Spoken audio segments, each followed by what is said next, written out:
go. We're gonna work on just our basic strikes today. So I want us to start off just to warm up. We're gonna just do our chop punches.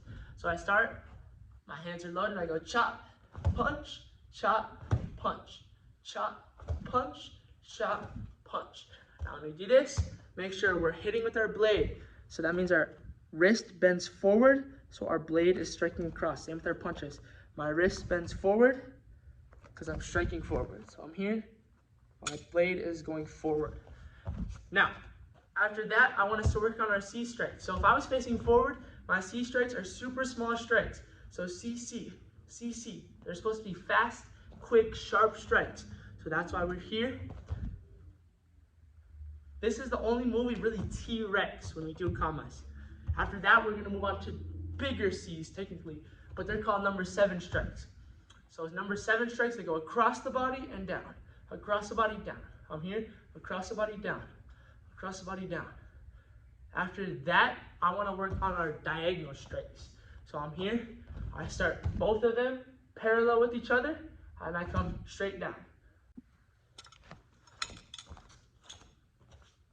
All right, what's up? So today we're gonna be working on technically they're two different releases, but they have the same premise, the same like prerequisite, the same basics. So here's what we're gonna be working on. We're gonna be working on vertical releases, and we're gonna be working on horizontal releases. Now horizontal releases are a little bit harder, so let's get into the vertical releases first. So I'm gonna come up nice and close just to show off. When we do our vertical release, same thing like our finger rolls. We're gonna be starting down and we need momentum up. Now this one is an actual release, so it's leaving our hand, going in the air and coming right back around. It's gonna be super easy if we just do one rotation, which means the blade is coming all the way around and then I'm catching the back. When I do this release, I start at the back and I'm right here. I toss it up and I catch right back over again.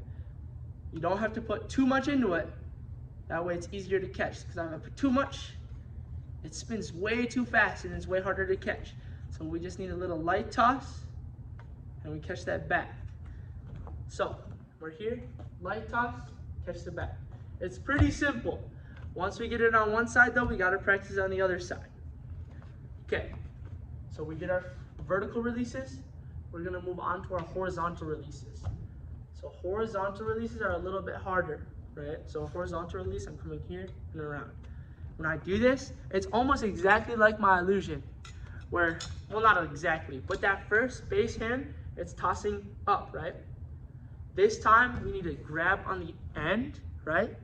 Instead of grabbing in the middle, we grab all the way at the end, but it's the same thing. Our hand is coming up, except we're adding a little bit of momentum now. So instead of coming straight up, we're just twisting it to the side, and then we're releasing, because that's where we're gonna get that full 360 effect.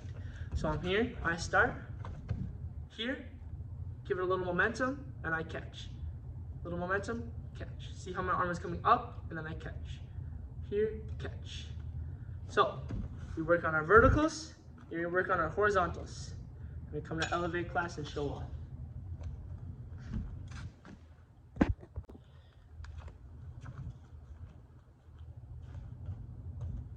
Okay, so today we're gonna be working on another release or hand technique. This hand technique is gonna be our hand roll. Now our hand roll, it's called a release, but it's not releasing our hand, right? It's gonna be staying in our hand the whole time. So here's what it looks like. I start, and I go right down. Make it look nice and flashy trick. So it's super duper easy, but we need to break it down slowly. So here's what's gonna happen. I'm gonna do it in slow motion going forward and slow motion going sideways. My hand goes down, so if this is in my right hand or left hand, whatever one, the blade is always gonna be pointing to the outside of your body. So not in, but out. So I'm here. When I go outside, I flip it over, my palm is facing up, then I come right back. So I'm here, I go outside, back. So it doesn't look really good slow, but when we speed it up, it looks very flashy.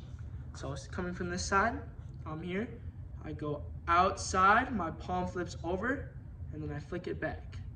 Now I'm not even rolling it in my hand. I'm basically flipping my hand over, flipping it back, flipping it over, flipping it back. And then I just add a little bit more motion. So it's going forward, I flip over my hand, then I flip it back. And if I go fast, that's what it's gonna look like. Nice and flashy. So I can do it with both hands. I can go backwards, forwards. But what we wanna do is we just wanna make sure we get the technique down first, and then we can start to speed it up. Once you learn it on one side, you gotta learn it on the other sides. All right, so today we're gonna be working on another release, another hand technique, right? So what we're gonna be working on today is we're gonna be working on our finger roll. So it's very important when we start our finger roll. I'm gonna set one of my commas down because we just need one for now. So very important. When I'm doing my finger roll, I have to find the balance point of my comma. So that's where I move my fingers together. Wherever it ends off, that's where the balance point is. So it's super easy for the elevated weapons because it's right above this grip. That's where we want to put our finger for our finger roll. But if you don't have an elevated weapon, you need to start here, 2 fingers, and we're just going to slide them together. Slowly, slowly, slowly, slowly, slowly. Once they meet together, that's pretty much where they balance. So, or I can just go like this and find that balance point right away. So when we put our finger on our balance point, we want to put it a little bit above it. That way there's enough momentum and weight for it to roll over our finger. So here's what it's going to look like. Far away, I'm here, I start. Super duper simple. I get a little bit of momentum, I let go, and it comes all the way around. A lot of times when people do this, they try it and it catches on their thumb, and that's not what you want, because then you drop it, right? So this needs to be solely rolling over our finger. So watch, if I bring it in close, you gotta watch super closely. I have momentum, right? My weapon is moving up. When it rolls, it's coming around like this, right? So I'm here and I roll. Here and I roll. Here and I roll. Does that make sense? So we're here and it's coming all the way around. Now, a little tip is I like to think about putting my thumb up. That way, it's not getting caught on my weapon. So if I'm going straight forward, I put my thumb up, thumb up, thumb up. See how my thumb is coming up? That way, it's only rolling over my finger. That's all I wanted to roll over. That's why it's called a finger roll. So we're gonna do it one more time. Just slow it down. We're here, and then we're here. Once you guys get that, you should be able to do it on the other hand too. Practice it super hard, and then come to Elevate class and show off. What's up? So today we're gonna be working on the illusion. So our illusion release. So real quick recap, here's what the illusion looks like. First hand starts in the middle. I go up and around. So up and around. My goal is to make sure this middle comma looks like it's floating in the air. That's the illusion part of it. So I'm here, I start, I come up and around, up and around. So first thing we gotta do, we gotta learn the basics of this move, right? So in class, we've been talking about it. We wanna make sure when we toss this weapon up, it's not like we're throwing it, right? We're just bringing our hand up and letting go and coming back down. Now watch my hand, ready?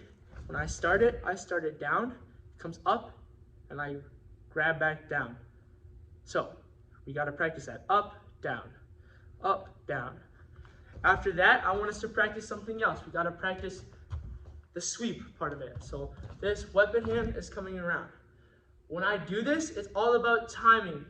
So when I put this all together, it's all about timing. But for now, we need to get these 2 motions. We gotta get the up, we gotta get the swoop. So what I want us to practice is we start here, right across, we're coming all the way through. We want this move to look really big. That's what Elevate is all about. We need to make our stances, our strikes, our tricks look really big. We don't want to T-Rex our arms in. So when I'm practicing this, it comes up and around, up and around. Then when we put it all together, what we're gonna do, it's all about timing. I start my swoop hand first, then I do my release. So if you watch, I'm here, swoop hand starts first, then I release. That makes it a lot easier to catch my weapon and to get that full swoop effect. Because if I throw it, and then I try to swoop, it's gonna be really difficult. So I throw it, and I try to swoop, That's a lot harder to do. So that's how we do the illusion. 3 basic things. We got our toss, we got our swoop, then we got to know the timing of the swoop. After that, we should have it down.